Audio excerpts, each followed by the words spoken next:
Olá, pessoal, boa tarde. Sejam todas e todas muito bem-vindos ao nosso webinar de hoje. O meu nome é Raquel Moreira, faço parte aqui da equipe do VarStation. Eu sou uma mulher parda, tenho cabelo cacheado, estou usando uma roupa preta e um lenço cinza no pescoço, também uso óculos. Bom, agora eu vou falar um pouquinho sobre o nosso tema escolhido para hoje. Nós vamos falar sobre mucopolissacaridoses, ou MPS, do diagnóstico ao tratamento, uma saga de descobertas.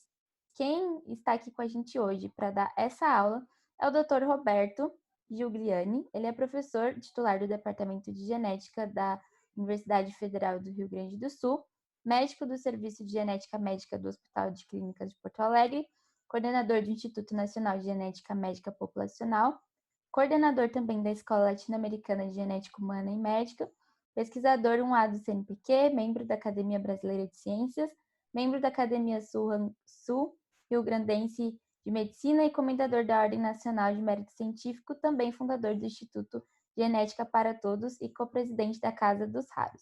É uma enorme honra para nós receber o senhor aqui, Dr. Roberto, fique muito à vontade.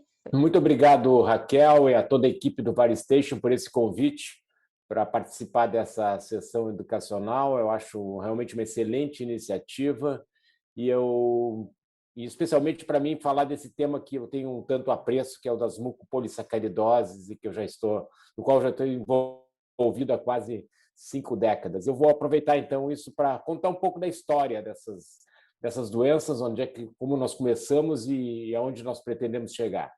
Então, vou compartilhar minha tela aqui. Então, tá. Aqui está o meu primeiro slide. Então, como já comentou o tema, né? Então, do diagnóstico ao tratamento, uma saga de descobertas. Vamos falar das mucopolissacaridoses.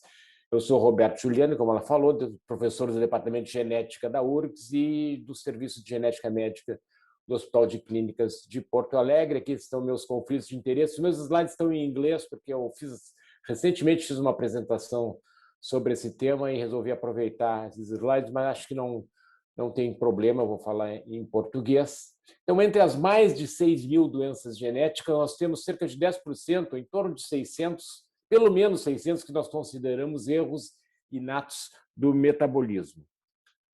E entre essas, em torno de 60 são as chamadas doenças lisossômicas de depósitos. E nesse grupo estão as mucopolissacaridoses, que são 11, ou talvez 12, nós vamos examinar isso durante a apresentação.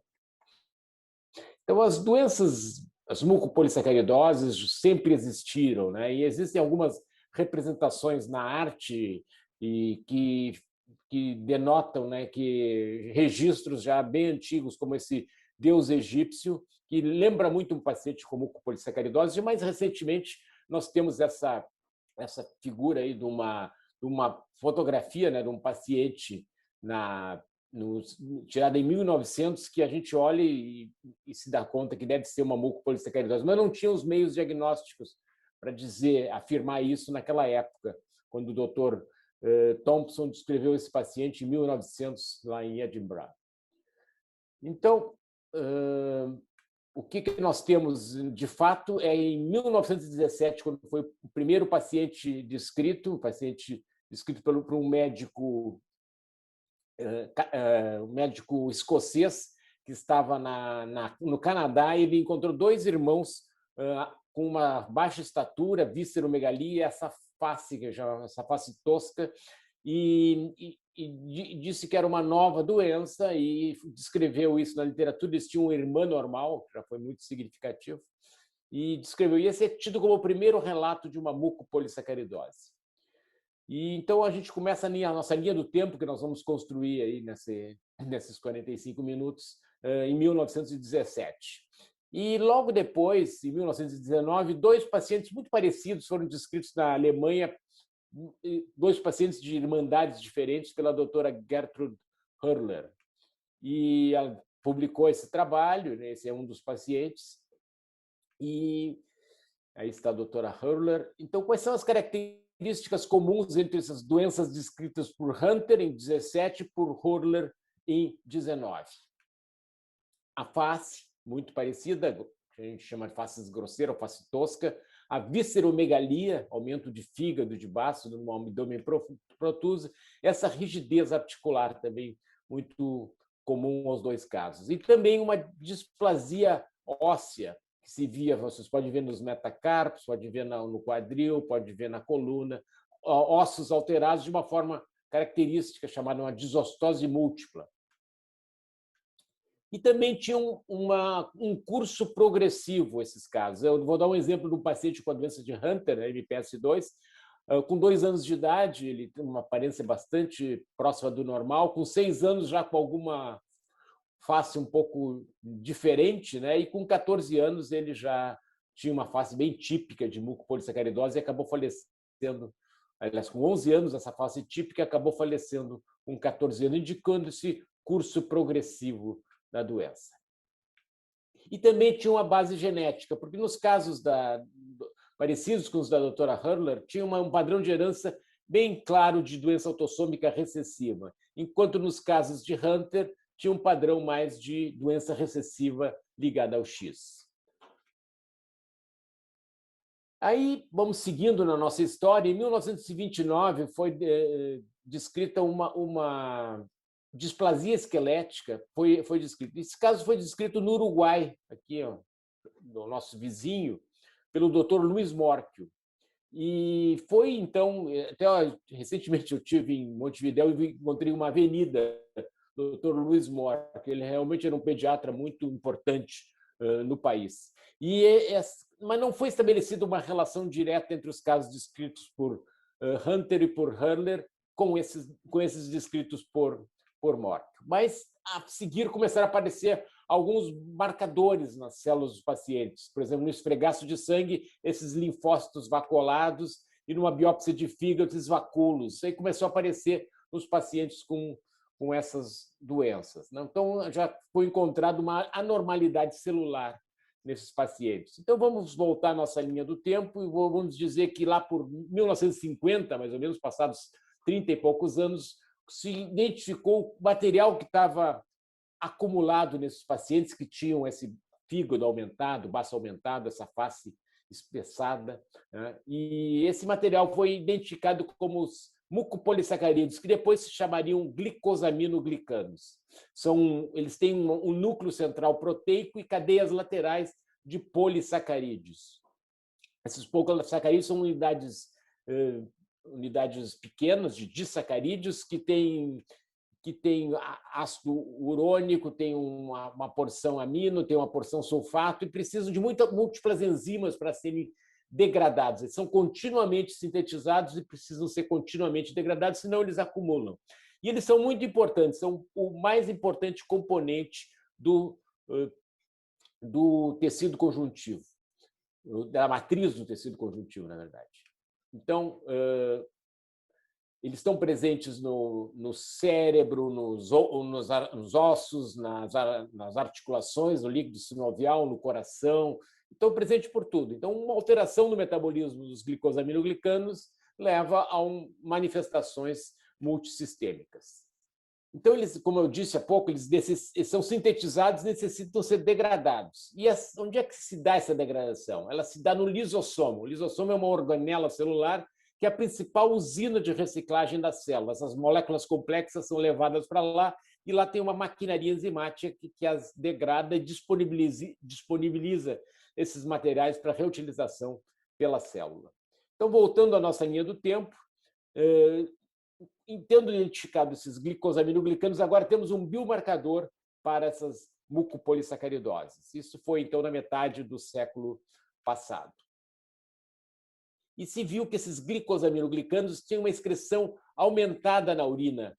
E se fazendo um teste simples, um chamado teste de triagem, que se pinga uma gota de urina num papel filtro e se colore com azul de toluidina, esses mucopolissacarídeos se impregnam no azul de toluidina e dão essa cor mais escura. Esse é um teste positivo.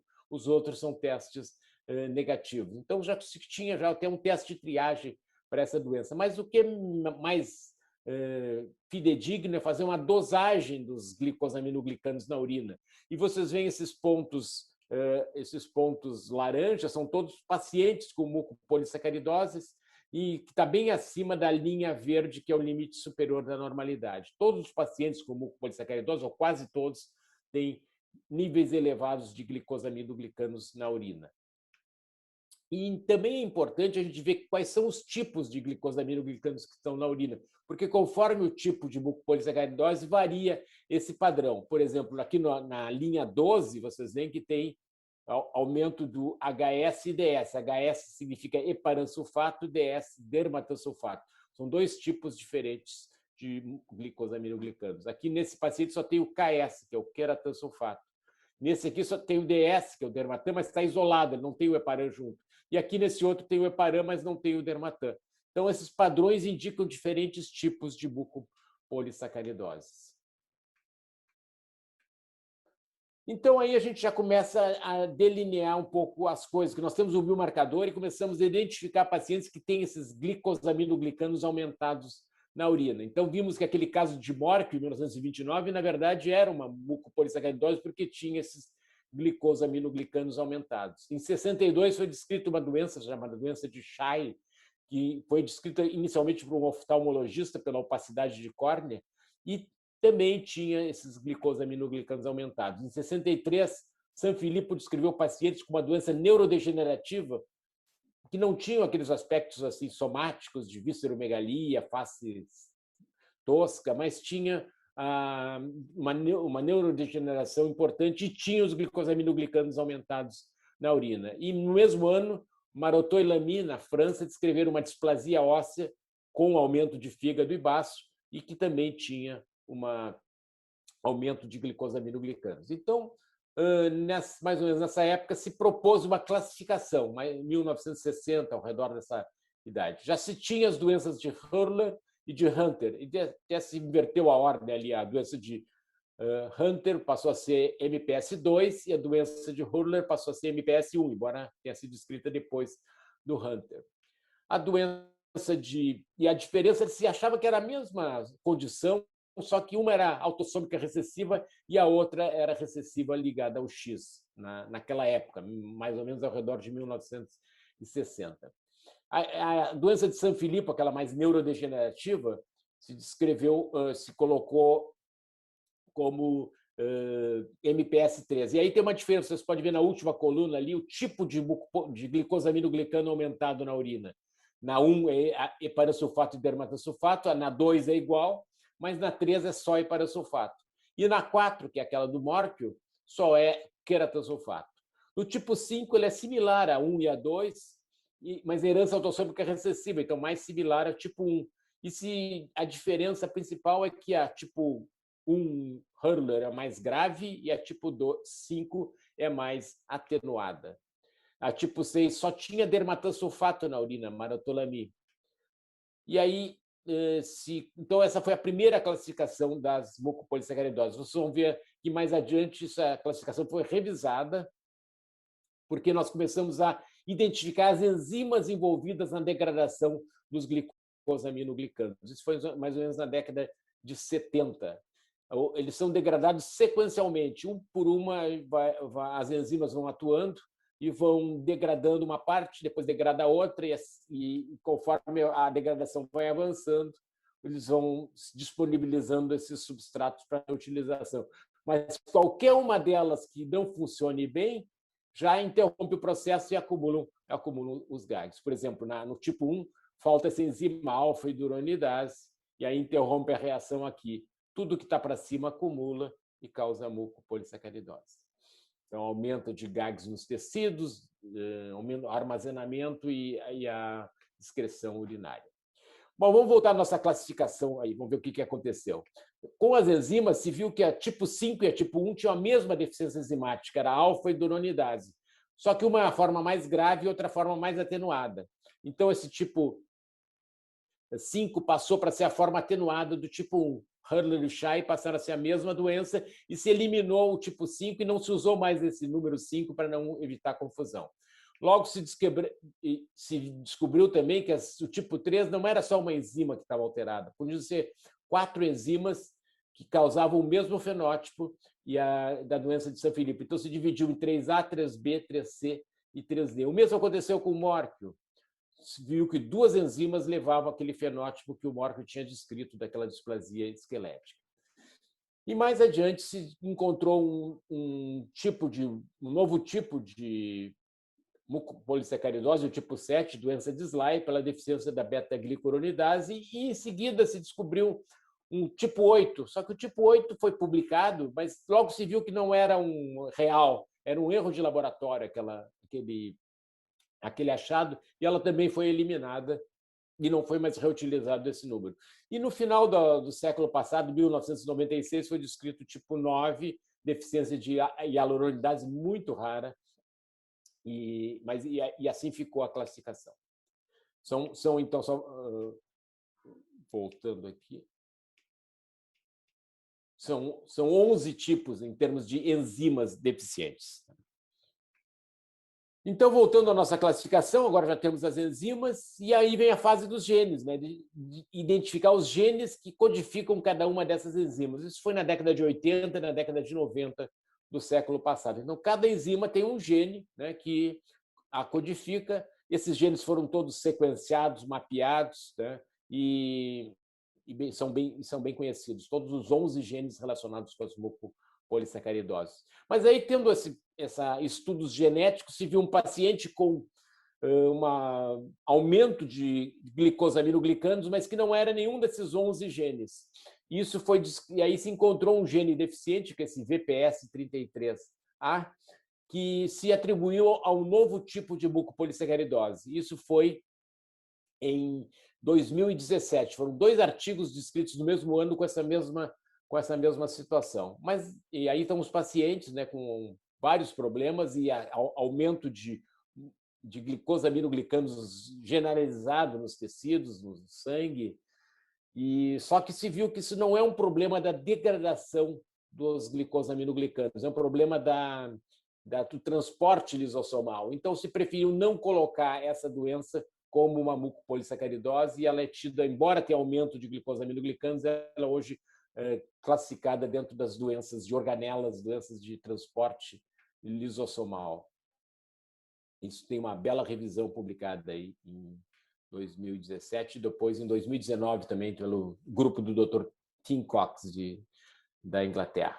Então, essa doença chamada MPS Plus ou MPS-PS não é então uma mucopolissacaridose, e sim um defeito da acidificação lisossomal, um problema de transporte de glicosaminoglicano. Então, são 11 mesmo que fica no final.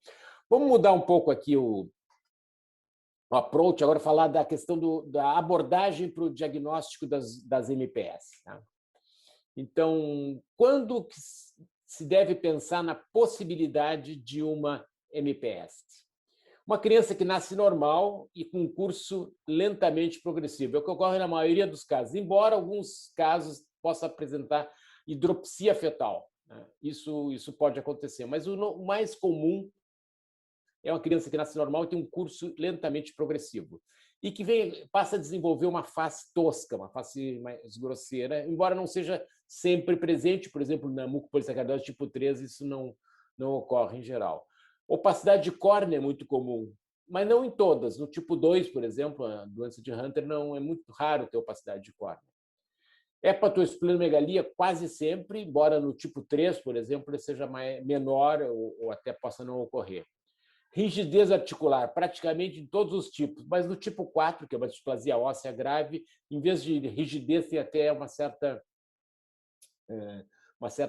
flacidez dos ligamentos.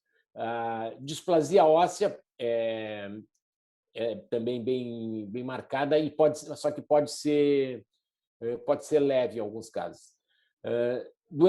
Infecções respiratórias são comuns, doenças de válvulas cardíacas comuns, cirurgia prévia também é algo comum. Os pacientes frequentemente têm hérnia, têm retirada de amígdalas, de adenoides antes do diagnóstico, e declínio cognitivo também é algo que não é raro de acontecer, e acontece na maior parte dos tipos de mucopolissacaridose, na forma grave do tipo 1, na forma grave do tipo 2, em todos os casos do tipo 3, e na maioria dos casos do tipo 7 acontece declínio cognitivo. Então, assim, quando pensa na possibilidade de uma mucopolissacaridose, peça a dosagem dos glicosaminoglicanos na urina. Então, praticamente é muito raro que um paciente com mucopolissacaridose não apresente elevação de glicosaminoglicanos na urina. Eu já mostrei essa figura. E existem testes de triagem para mucopolissacaridose, são testes qualitativos. Evitem esses testes, eles dão muito falsos positivos e falsos negativos. Eu já tinha comentado do teste do azul de toledina, tem outro teste aqui do lado direito da tela, que esse teste se vê a turvação da urina em contato com uma substância que se liga aos mucopolissacarídeos, aqui do lado esquerdo se vê ela mais turva, mas também são testes que podem dar muitos falsos positivos. Então é o seguinte, se tem GAGs aumentados na urina, é quase certo que é uma mucopolissacaridose. Então pode dividir esses pacientes em 3 fenótipos principais, para ver que tipo que ele apresenta. E para confirmar o diagnóstico e ver que tipo que apresenta. Por exemplo, se ele tem um fenótipo mais visceral ou esquelético, pode ter ou não problema cognitivo, ele deve ter tipo 1, tipo 2, tipo 6 ou tipo 7. Quer dizer, tem combinação de alterações viscerais, tipo hepatosplenomegalia, tem alterações esqueléticas e alguns pacientes podem ter declínio cognitivo. Se tem um quadro de declínio cognitivo, se comporta principalmente como uma doença neurodegenerativa com menos impacto nas articulações, no baço, no fígado, no esqueleto, pensa em tipo 3, que é uma GAGs, sempre pensando assim, GAGs aumentados na urina. Declínio cognitivo, mas sem essas manifestações tão marcantes que nem na foto da esquerda, pensa no tipo 3. E se tem um quadro mais esquelético, com GAGs aumentados na urina, mas quadro mais esquelético, inteligência normal, pensa mais no tipo 4. Esses são o que eu sugiro assim, em termos de abordagem da situação. Vamos adiante. Então, vamos pensar. Daí, o próximo passo, o que é? O próximo passo é dar uma olhada no padrão de excreção dos GAGs na urina. Né? Então, se tem o heparan e o dermatan, que nem mais da esquerda, isso aí é muito possível que seja o tipo 1, 2 ou 7. Se tem só o queratosulfato, que está lá em cima, ó, é mais provável que seja o tipo 4, A ou B. Só o dermatosulfato, muito provável que seja o tipo 6. E só o heparansulfato, muito provável que seja um dos tipos 3, A, B, C ou D. Então, isso dá uma pista bem interessante, essa questão dos GAGs, o tipo de GAGs na urina. Mas o diagnóstico final vem pelo ensaio enzimático, que é através daquela, a gente classifica qual é o mais provável do ponto de vista clínico, dá uma olhada nos GAGs na urina para também ter essa ideia, e depois escolhe qual é a enzima que nós vamos dosar, e se for normal, a atividade da enzima vai estar bem elevada, se for afetado, vai estar bem baixo, e se for um portador, ele vai estar intermediário. O teste enzimático não é bom para identificar portadores. Então, aí nós geralmente já temos o diagnóstico.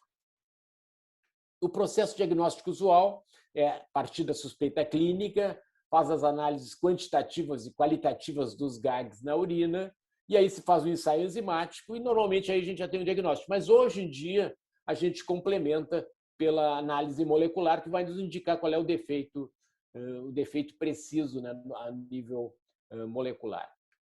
E vou dar um exemplo aqui de um caso dessa menina, que eu já tinha mostrado a foto dela, né? Ela tem GAGs aumentados na urina, nós já identificamos. Aí nós vamos olhar o padrão, deu heparansulfato. Só heparansulfato, isso aí é suspeita de tipo 3, mas são 4 tipo 3.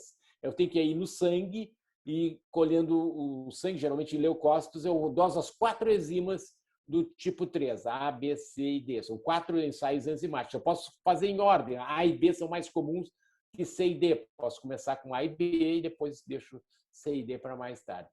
Nesse caso aí foi encontrado o tipo B, a enzima do tipo B deficiente. Então aí a gente vai para análise molecular do gene do tipo B, o gene NAGLU, e ali a gente encontra as mutações, uma mutação, se for homozigota, e temos, então, todo o estudo realizado. O que está acontecendo hoje em dia, você sabe muito bem disso, é que eu tenho a suspeita clínica, muitos médicos já vão direto para análise molecular, usam um painel que inclua todos os genes das mucopolissacaridoses, por exemplo, e encontram lá uma alteração. O diagnóstico está feito? Pode ser, se for duas mutações patogênicas, nos casos recessivos, ou uma mutação patogênica, no caso da MPS2, que é a doença ligada ao X, mas a gente sempre confirma isso pela análise ensaio enzimático, né? Porque pode ter pseudodeficiências, pode ser que naquele paciente aquelas mutações não levem a uma alteração bioquímica clinicamente relevante. Então, a gente sempre faz o ensaio enzimático e sempre faz também a análise dos GAGs para ver se aquela alteração enzimática tem uma repercussão, né, em acúmulo de GAGs. Então, seja qual for a ordem, o importante é ter todas as ferramentas disponíveis. E como é que eu vejo o laboratório para o diagnóstico de mucopolissacaridose no futuro? Eu vejo assim, com 2 equipamentos. Um espectrômetro de massas em tandem, que é o que está nessa foto aí, capaz de fazer a dosagem dos GAGs e a dosagem das enzimas. E é possível fazer com esse aparelho, tanto GAGs quanto as enzimas. E um sequenciador de nova geração, qualquer um deles que seja possível, e se ali é um painel que inclua os genes das 11 mucopolissacaridoses, né? Isso seria algo bastante assim que eu vejo. E tudo isso pode ser feito hoje em dia no sangue em papel filtro, né? Que está se tornando a amostra de preferência, né? Simplificando muito coleta, transporte, toda a logística envolvida. Bom, mas qual é o papel da análise molecular nos casos? Eu disse que o diagnóstico a gente já pode fazer com ensaio enzimático, mas a análise molecular tem um papel importante. Muitas vezes o ensaio enzimático não é tão definitivo assim, de dar uma atividade enzimática zero, digamos assim, né? Dá uma atividade com alguma atividade residual e eu fico em dúvida se aquele é um paciente, se é um heterozigoto.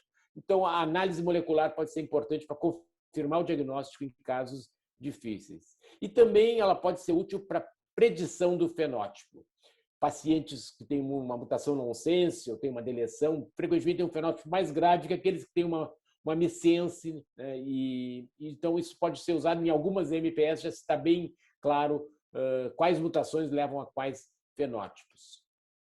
E lembrando que essas mucopolissacaridoses são doenças heterogêneas. Eu vou pegar aqui do caso do tipo 1. Tipo 1, nós temos a forma mais grave, que é o Hurler, e a forma mais atenuada, que é o Shy. E o que é que acontece? E temos casos que ficam ali no meio do caminho, assim, mais parecido com o Hurler, mais parecido com o Shy. O que divide essas duas formas, a grave e a atenuada, é a presença ou não de declínio cognitivo, né? Na forma grave há comprometimento cognitivo, na forma mais atenuada não há ou há muito leve. Então, geralmente, as formas mais graves são mutações nonsense ou alterações de gene tipo deleção. E nas atenuadas, geralmente, são variantes de licença. Então, para confirmação de diagnóstico em casos difíceis, predição do fenótipo, detecção de portadores, eu preciso da molecular para isso, não consigo fazer com a bioquímica, e também para o diagnóstico pré-natal, que eu até posso fazer com a bioquímica, mas é mais rápido e mais preciso se eu fizer com a análise molecular, partindo do princípio que normalmente a gente faz o diagnóstico pré-natal quando a gente já conhece a mutação na família. Eu vou dar um exemplo aqui de uma família que veio consultar conosco aqui em Porto Alegre. Era uma família do Paraguai, até essa mãe trouxe esse menino, e esse menino foi diagnosticado com MPS2, é uma doença ligada ao X. A mãe pode ser portadora ou poderia ser uma mutação nova. Mas, nesse caso, quando nós fomos ver a história da família, nós vimos que essa mãe tinha um irmão que tinha a mesma doença. Está aqui pela foto, já posso fazer o diagnóstico. Então, se esse irmão tem essa doença, essa mãe ela é heterozigota obrigatória. Não precisa de nenhum teste nela para saber que ela é heterozigota. Mas ela tem uma filha. E essa filha ela pode ser heterozigota, pode ser portadora, e ele pode estar em risco de ter filhos com a doença. Então, para ela, eu preciso da análise molecular, porque se eu não consigo fazer o diagnóstico de heterozigose pelo pedigree, como eu fiz na mãe, eu só tenho análise molecular para me dar essa informação. E ela pode ser uma candidata no futuro a diagnóstico pré-natal. Aqui tem uma outra família com MPS2, Vocês veem esse homem normal, casou com essa mulher normal e tiveram 3 filhos com o MPS2. Só que eles tiveram também várias filhas que podem ou não podem ser portadoras ou não, tem um risco de 50%. E eles também tinham essa filha, essa é filha do casal, é uma filha que essa eu já sei que ela é portadora, porque ela casou com esse homem normal e teve esse filho afetado. Então ela só pode ser portadora. Mas ela tem uma filha, que é a neta desse casal mais da direita, que pode ser portadora e na qual eu posso fazer também a identificação de heterozigoto. Então tem uma série de coisas que eu posso fazer com a análise molecular.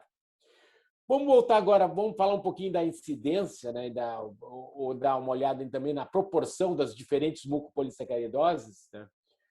No Brasil, a mais comum é tipo 2, está ali, 29,8%. Mas isso é no Brasil. Na Austrália, por exemplo, a mais comum é tipo 1, 25,4%.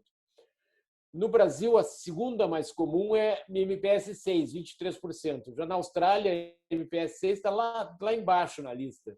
Então, varia muito a proporção relativa de um país para outro. No Brasil, é MPS 2, depois MPS 3, depois MPS 1, depois MPS 4, e aí as outras já são bem mais raras. Bom, vamos voltar à nossa linha do tempo. Então, nós já temos os genes, as enzimas, e agora vamos começar a falar um pouco de tratamento, tá? Porque já chegamos aí nos anos 80 e começaram a aparecer algumas estratégias de tratamento dessas doenças. O primeiro foi transplante de células hematopoéticas.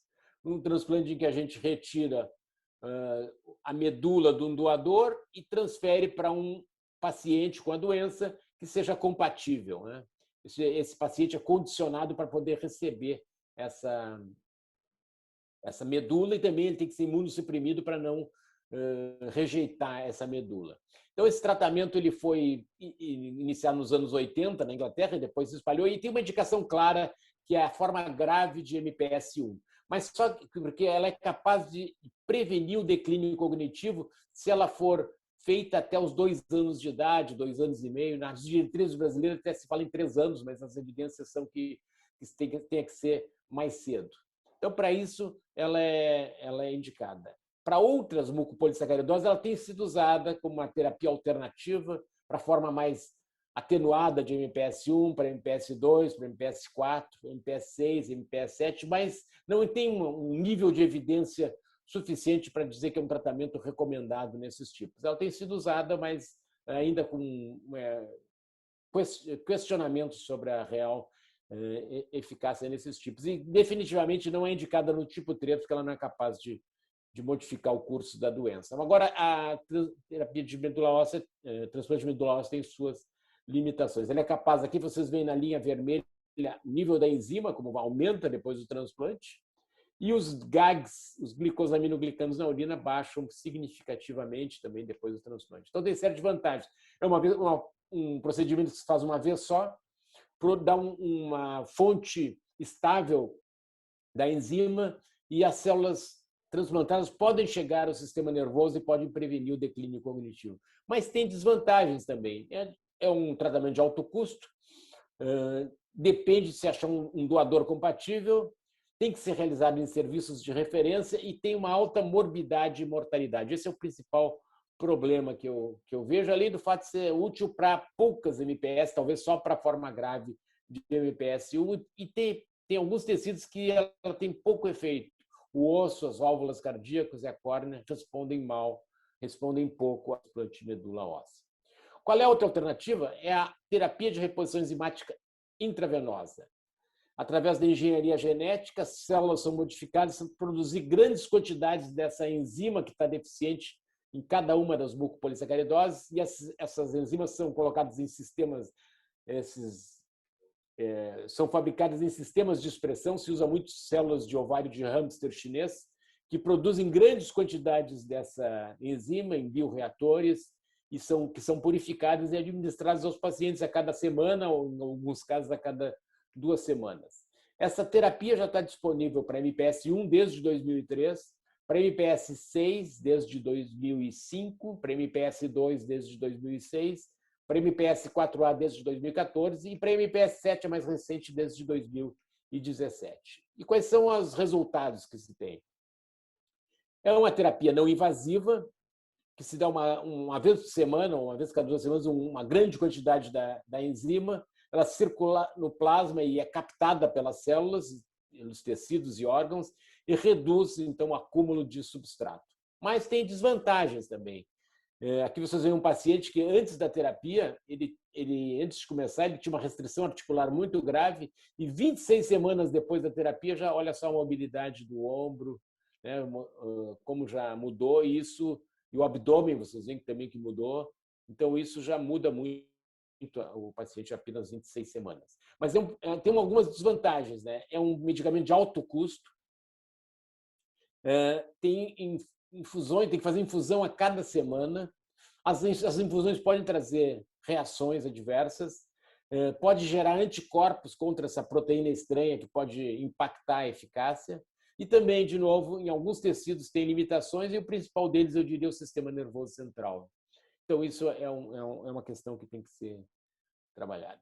E eu digo assim, bom, mas só tem para 5 mucopolissacaridoses de terapia de reposição enzimática. 1, 2, 4A, 6 e 7. Mas essas 5 representam 85%, pelo menos no Brasil, 85% dos casos. Então, isso é algo bem significativo, porque são as 5, 4 delas são as mais frequentes e a MPS 7 também está incluída nesse grupo.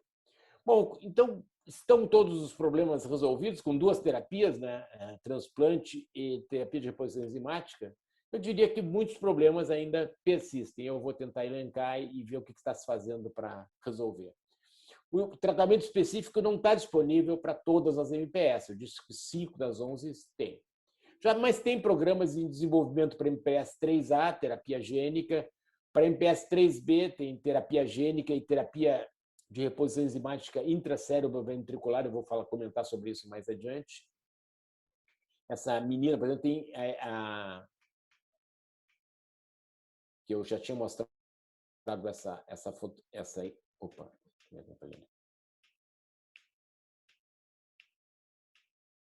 então, essa menina, ela tem MPS 3B, ela poderia, no futuro, se beneficiar dessas terapias novas que estão sendo desenvolvidas, né? Eu comentei que pode haver uma resposta imune à proteína estranha, né? Então estão se desenvolvendo métodos de se evitar isso através de imunotolerância, né? Se inicia a terapia de reposição enzimática junto com uma certa imunossupressão, isso poderia induzir o organismo a tolerizar essa proteína estranha. Então, nós publicamos até sobre isso na mucopolissacaridose tipo 1. Outro problema é qual é a dose ótima, qual é o regime. É toda semana, é uma vez cada 2 semanas, é uma dose de 0,5, é uma dose de 1, uma dose de 2, isso aí também não se tem muito claro. Então, tem se realizado estudos de otimização de doses, como esse para MPS1, se estudaram 4 doses diferentes e se viu que não tinham diferenças relevantes, vocês podem ver aí a alteração no tamanho do fígado em 4 doses diferentes, muito, muito parecida. Então, isso são estudos que têm que ser realizados, nós também participamos desse tipo de trabalho. O problema de ter baixa eficácia em alguns tecidos também é algo que preocupa, né? E, por exemplo, nos ossos, nas válvulas cardíacas, na córnea. Eu vou ilustrar um trabalho que está se fazendo na córnea, o camundongo MPS 7, aqui a córnea normal, camundongo normal, a córnea do camundongo com MPS 7, vocês veem que é bem diferente o padrão, e tem uma medicação que é capaz de ir lá na córnea, e é uma medicação, uma molécula pequena, e consegue remover os gags, e vocês veem como fica mais parecido com o normal esse padrão do camundongo tratado. Isso aí pode ser algo interessante aí para melhorar essa parte. Uma coisa importante é que algumas manifestações da doença são irreversíveis, né? E aí se vê que quanto mais cedo se começa o tratamento, quanto mais cedo se faz o diagnóstico, mais cedo, melhor é o resultado. E aí eu vou dar um exemplo disso do nosso laboratório. Aqui as válvulas, tecido valvular normal, camundongo normal, tecido valvular de camundongo MPS1. Quando ele é tratado com terapia de reposição enzimática neonatal, vocês veem que é muito parecido com o normal. e quando ele é tratado com a mesma terapia de repouso enzimático, mas só começa a terapia na idade adulta, ele é mais parecido com o não tratado. Então, mostrando que quanto mais cedo se trata, melhor. Existem várias evidências, eu trouxe apenas essa para ilustrar por questões de tempo. Um problema muito importante é que a enzima intravenosa não cruza a barreira sangue-cérebro. Está aqui a barreira e a enzima bate ali e não passa. É muito grande, ela não consegue passar porque a barreira obstrui. Então, como vencer isso? E uma coisa que tem se feito é administrar a enzima direto do sistema nervoso, de uma maneira física, por administração intratecal ou intracérebro-ventricular. Intratecal está aqui, se coloca um dispositivo que vai colocar a enzima direto no líquor. E outra maneira, intracérebro-ventricular, também está se testando isso direto no ventrículo. Então, essa é uma maneira de colocar a enzima lá dentro. Na verdade, nosso grupo foi o primeiro a testar essa terapia intratecal num paciente com MPS. Nós publicamos isso em 2008 e isso mostrou que era seguro e abriu a porta para vários ensaios clínicos que ainda estão em desenvolvimento sobre essa terapia. Se vê que ele reduz drasticamente o nível de glicosaminoglicanos no sistema nervoso central, que os pacientes tratados e que os pacientes não tratados é completamente diferente. Mas outra alternativa são proteínas capazes de cruzar a barreira sangue-cérebro. São chamadas proteínas de fusão. E aqui vou dar um exemplo. Como é que é uma proteína assim? É uma proteína que tem um anticorpo que é produzido de uma maneira fusionada com a enzima que a gente quer que passe a barreira sangue-cérebro. Então, essa proteína única, ela chega na barreira e os receptores da barreira reconhecem esse anticorpo e deixam passar. E ela leva na cauda a enzima que a gente quer que passe para o cérebro. É o que nós chamamos de estratégia de cavalos de Troia, porque dentro daquela... É uma armadilha para a barreira sangue-cérebro. Nós publicamos já um trabalho que nós participamos em mucopolissacaridose tipo 1, com melhorias cognitivas nos pacientes que se submeteram a esse teste. E agora estamos participando de um estudo para MPS2. Vocês podem ver aqui que 3 semanas depois da injeção intravenosa já houve redução importante do nível dos glicosaminoglicanos nos líquidos cefalorraquidianos. E isso é bem significativo, mostrando que ela é capaz de cruzar a barreira sangue-cérebro. Agora, tem um problema que são essas infusões para o resto da vida. Isso realmente é um problema de conveniência bem importante. E como é que a gente pode superar isso? Pode pensar na terapia gênica ou na edição genômica, e isso é algo que está começando a acontecer também nas mucopolissacaridoses. Pode ser uma terapia in vivo, em que a gente coloca um vetor com o gene relevante ou direto no tecido, ou por uma infusão sistêmica, ou então ex vivo, em que a gente retira as células do paciente, manipula em laboratório e depois devolve para o paciente as células tratadas. E sempre utilizando vetores, que podem ser vetores virais ou não virais. O mais usado são os vetores virais e, particularmente no caso das mucopolissacaridoses, vetores com vírus adeno-associado ou com lentivírus. Então, há vários ensaios clínicos em andamento com MPS1, MPS2, 3A, 3B, 6, e cada uma delas com mais de um ensaio, na sua maioria, já em andamento. E alguns com edição genômica, com essas nucleases zinc finger, mas elas são geralmente dirigidas para colocar o gene normal no fígado e usar ali um promotor forte que possa expressar esse gene de uma maneira muito intensa, mas aí então não se imagina que não vai beneficiar os pacientes que tenham problemas neurológicos. Uma outra terapia é essa ex vivo, em que se retiram as células do paciente, se tratam com o vetor lentiviral, onde se coloca o gene normal e se devolvem algumas semanas depois para o paciente, e durante esse período ele é condicionado, como se fosse um transplante de medula, para receber essas células. Está se usando já essa estratégia para MPS1 e para MPS2.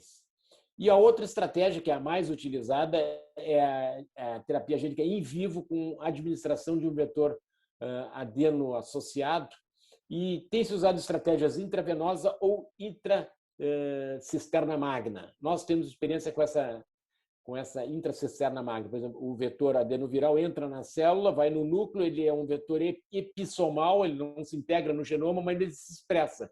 E aí passa a produzir, então, a proteína relevante. Eu vou mostrar para vocês o que nós fizemos. Esse pacientinho com MPS2, ele foi sedado, e aqui está, vocês podem ver aqui o produto da terapia gênica vai ser aplicado nele, está aqui a tomografia mostrando que vai ser aplicado ali na cisterna magna. Aqui está o nosso neurocirurgião fazendo a infusão na cisterna magna. Algumas horas depois, o paciente estava no leito, já acordado, e logo depois estava muito bem. E o mais importante é que esse paciente, está aqui ele já, algumas semanas depois, já tinha diminuído drasticamente os níveis de glicosaminoglicanos no sistema nervoso central. Então, é muito recente para a gente ter um segmento, mas é muito animador. Então, voltando à nossa... Só para já ir fechando, uma coisa importante é o diagnóstico precoce antes que sequelas irreversíveis aconteçam. E, para isso, talvez a gente precise lançar mão da triagem neonatal, né? Para abreviar o tempo de diagnóstico. Já tem triagem neonatal para mucopolissacaridoses em Taiwan, na Itália e principalmente nos Estados Unidos. Nos Estados Unidos, esses aí são os estados que já fazem triagem neonatal para MPS1 no programa regular de triagem neonatal deles, não é programa piloto, é programa regular. Então, esses pacientes são muitos que já foram diagnosticados e tratados precoces, e os resultados são muito animadores. Um problema que nós temos é o alto custo dessas terapias, né? Então, tanto a terapia de reposição enzimática quanto a terapia gênica são terapias de alto custo. O próprio transplante de medula é uma terapia de alto custo. Aqui no Brasil, ele está na lista do SUS, então é mais conveniente, embora as mucopolissacaridoses não estejam na lista de doenças contempladas para transplante pelo SUS, muitas vezes a gente consegue uma exceção. Mas nos Estados Unidos, um transplante de medula custa mais de $1 milhão. E então, chegando ao final aqui, o alto custo é um problema, né, que tem que ser enfrentado aí pelos diversos atores nesse segmento aí. Então, chegando aqui na nossa linha de tempo, nós estamos chegando bem ao final. O que eu vou me inserir nessa linha do tempo aqui, porque eu comecei a trabalhar com mucopolissacaridose em 1972. Significa que o ano que vem eu vou fazer 50 anos de mucopolissacaridose, o que me deixa muito feliz, porque eu pude acompanhar não só os primeiros pacientes que eu tive a oportunidade de diagnosticar, como todo esse progresso que aconteceu na descoberta das enzimas, dos genes, e principalmente os tratamentos, o transplante de medula, a terapia de reposição enzimática intravenosa, intratecal, as proteínas de fusão, que nós estamos ativamente envolvidos nesse projeto, as terapias de redução de substrato, a terapia gênica também estamos participando, e a edição genômica, né? Então, essa é uma história em andamento, né? Eu já estou nela há 49 anos, e espero ficar mais um pouco, acompanhar mais um pouco até que a gente tenha uma cura mais definitiva, né, dessas doenças. Então, eu queria agradecer a atenção de vocês e só chamar a atenção para uma revista que a Sociedade Latino-Americana de Erros e Inatos do Metabolismo e Triagem Neonatal publica, né? E é uma revista online de acesso aberto, revisada por pares. Vocês estão convidados a submeter artigos para essa revista e finalmente terminar com falando de um projeto que nós estamos construindo em Porto Alegre, mas que vai ser uma rede nacional da Casa dos Raros, esse centro especializado em doenças raras que está sendo construído, já está em fase bem adiantada de construção, e que eu convido todos a visitar quando ele abrir o ano que vem. Muito obrigado a todos, fico à disposição para as perguntas. Muito obrigada, Dr. Roberto, por essa excelente aula. Nós gostamos muito mesmo de ver toda essa linha do tempo, né? E toda também a trajetória do senhor falando sobre esse assunto e pesquisando também sobre a área. Realmente emocionante para a gente ver que ano que vem vai fazer 50 anos que o senhor tem estudado esse assunto. E nós agradecemos mesmo por essa explicação excelente. E eu gostaria de ler aqui a primeira pergunta que foi enviada pela Marina. Ela disse assim: Dr. Roberto, apresentação sensacional. Tenho uma curiosidade. O quão desenvolvidos estão estes estudos envolvendo a resposta imune produzida pelo hospedeiro às enzimas intravenosas? Uma ótima pergunta, Marina, porque essa é uma área que precisa mais investigação mesmo. Nós participamos de um ensaio clínico aí para desenvolver uma imunotolerância para os casos de mucopolissacaridose tipo 1 que se esperava que tivesse uma reação à enzima e ele não foi bem sucedido, mas foi um problema do desenho do estudo. Nós nos demos conta que se o estudo fosse feito de uma maneira um pouco diferente, a gente poderia ter sucesso. Então, isso é uma área, eu acho que bem interessante, que precisa de mais estudos, porque já tem para algumas outras doenças, já se tem protocolos para evitar essa resposta imune, mas para as mucopolissacaridoses ainda é um tema um pouco que cada pesquisador, cada investigador faz de uma maneira particular assim e não tem ainda um protocolo claro. Precisa de pesquisa e precisa de diretrizes. Certo, muito obrigada pela resposta. Pessoal, se vocês tiverem qualquer dúvida, podem ir mandando aqui pelo chat. Bom, enquanto isso, enquanto o pessoal vai falando, né, na verdade, uma curiosidade mais minha, assim, a gente tem visto que agora no dia 15, né, de maio, que será no próximo sábado, é considerado o MPS Day, né, o dia da conscientização sobre as mucopolissacaridoses. E eu queria saber, assim, qual que é a opinião do senhor sobre isso, sabe, sobre a gente falar mais sobre esse assunto, porque eu vejo que realmente não são muitos meios de comunicação que evidenciam, né, essa data. Eu queria saber do senhor o que o senhor acha desse assunto e de a gente falar sobre essa data de conscientização. Eu acho muito bom tu trazer esse tema. Na verdade, nós estamos na MPS Week e sábado, dia 15, é o MPS Day, o Dia Internacional das Mucopolissacaridoses. Tem várias atividades que estão acontecendo nessa semana e principalmente vão acontecer no sábado para chamar atenção para esse grupo de doenças, né? Nós precisamos chamar atenção dos profissionais de saúde para tentar abreviar o tempo até o diagnóstico, precisamos chamar a atenção das autoridades de saúde para ter mais sensibilidade em relação a protocolos de diagnóstico e tratamento. Precisamos chamar a atenção da sociedade em geral, né, para essas doenças. Temos que incentivar pesquisas na área. Então, na medida que a sociedade estiver mais alerta para essas doenças, isso vai ser mais provável de acontecer. Né? Então, é importante, assim como existem para outras doenças, é também importante que se fale, em algum momento, se fale mais das mucopolissacaridoses. Isso vai ser bem intenso nessa semana e particularmente no dia 15. Sim, com certeza. A gente tem visto mesmo alguns movimentos. Nós mesmos, né, do VarStation, decidimos fazer esse evento. Também vamos estar publicando nas nossas redes sociais um pouco mais sobre esse tema. Bom, a Rocio, ela perguntou assim, a terapia gênica evitaria uma reaplicação ou seria uma única dose? Excelente pergunta, Rocio.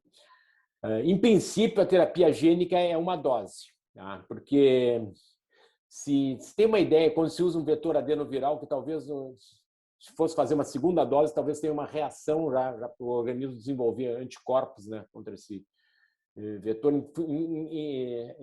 E uma coisa que relevante é que quando se faz uma terapia gênica, se dá uma imunossupressão junta para o organismo tolerar aquele vetor e aquele transgene, né? Uma imunossupressão relativamente leve por um tempo, geralmente um ano, mas então é algo. Então, não sei de casos de reaplicação de terapia gênica, não é a proposta, mas é possível que com o avançar do conhecimento a gente possa fazer isso no futuro, mas no momento não é o que está sendo proposto, é uma aplicação única. Certo, muito obrigada, doutor, pela resposta. E eu gostaria mais uma vez de agradecer, doutor Roberto, por essa excelente apresentação. E agradecemos muito a presença de todos. O senhor gostaria de encerrar essa fala? Eu queria mais uma vez agradecer ao pessoal do VariStation pelo convite, destacar a sensibilidade de ter programado essa apresentação justamente para essa semana das mucopolissacaridoses e dizer que estamos aí abertos aí para qualquer interação nessa área, né? Temos aí isso que eu mencionei, essa revista, a Casa dos Raros, o grupo lá do Hospital de Clínicas de Porto Alegre, da URGS. Estamos abertos aí para interação e colaboração no que for achado interessante. Muito obrigado pela oportunidade. E Nós que parabéns pelo agradecemos. programa esse. Nós que agradecemos. Até mais, pessoal, e tenham uma ótima tarde. Tchau, tchau. Obrigado. Tchau, tchau.